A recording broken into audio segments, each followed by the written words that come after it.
Yesu ashimwe, Yesu ashimwe, ndabasuhuje amahoro y'Imana bane namwe.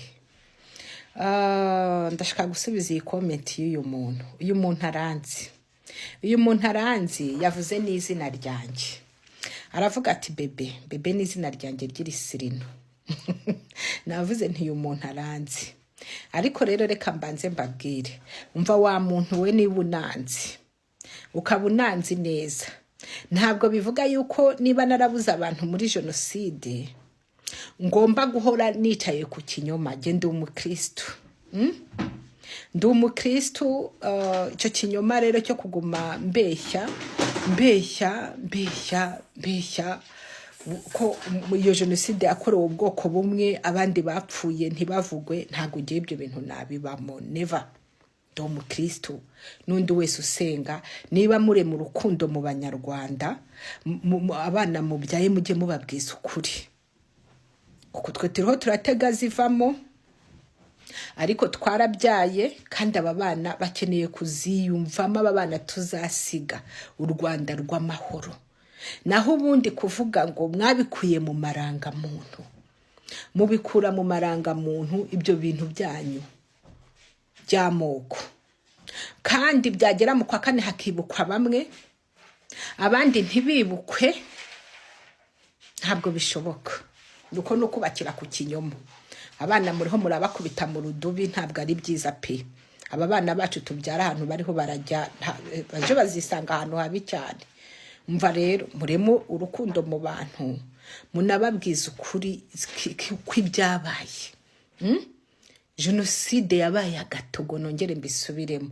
Kubunza ukabuzi ko abiwacu bapfuye muri iyo jenoside, ntabwo bikuraho ko abandi bapfuye abandi bahapfiriye batagomba kuvugwa.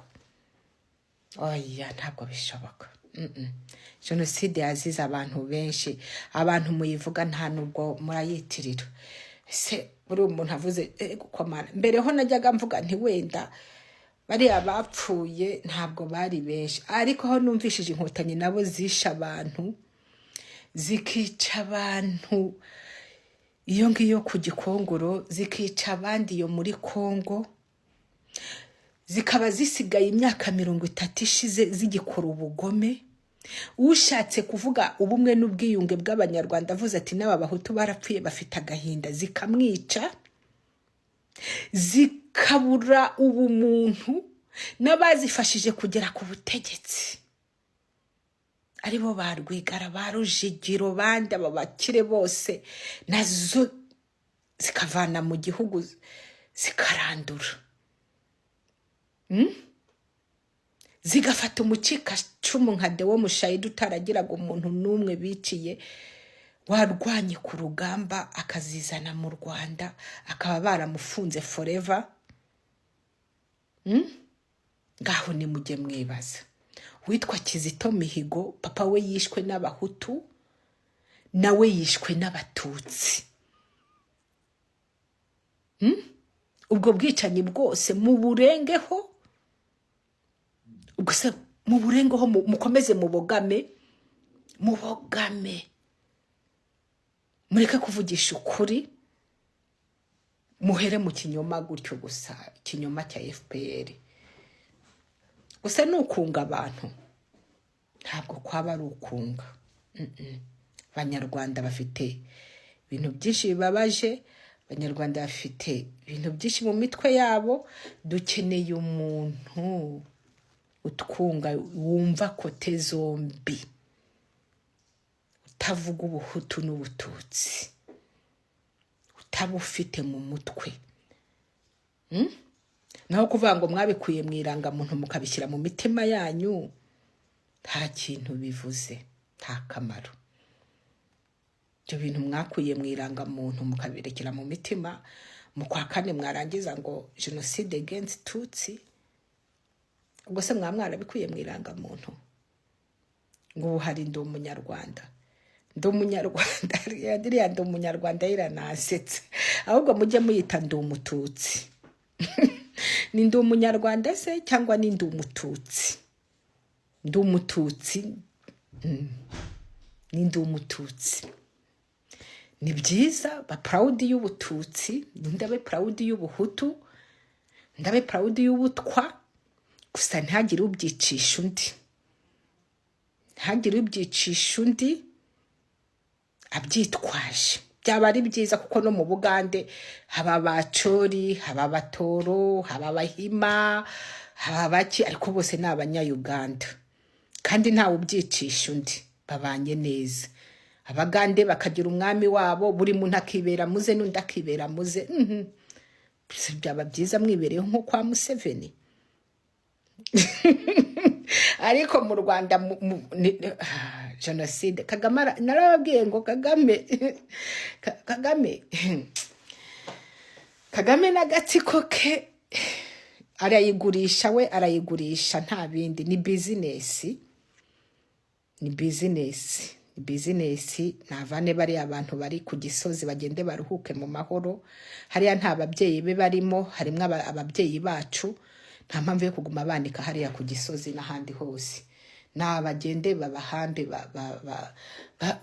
baruhuke mu mahoro, baryame basinzire, ariko kwandika amagufa y'abantu hariya. Nayavane hariya. Ubwo muve muri ayo, musobanukirwe. Mureke bya bindi babigisha mu mashuri ko jenoside yakozwe n'abahutu, bo ntibavugwe. Myaka 31 ushize. Njye ntabwo ndi umuhutu, nta nubwo ndi n'umututsi, sindi n'umutwa.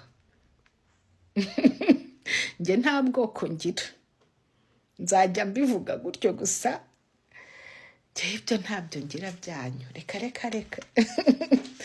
Njye ndi umukristu, nemera ko tuvuka ku bantu babiri, ku muntu umwe, Adamu na Eva, kuko burya navuga ko ari umuntu umwe, kuko Imana yazanye Adamu ngekura Eva mu rubavu rwe. So tuvuka ku muntu umwe, rero turabagenzi bajya mu ijuru. Tujye tuvuga Imana n'amateka tuyabwira abana bamenye ibyo ari byo. Nebyo kuza kumbwira wa muntu we izina se nta nubwo nkuze, wambabariye ukanyibwira. Wambabariye ko nabonye amazina yanjye yose yazi ukanyibwira, kuko ntabwo nihisha.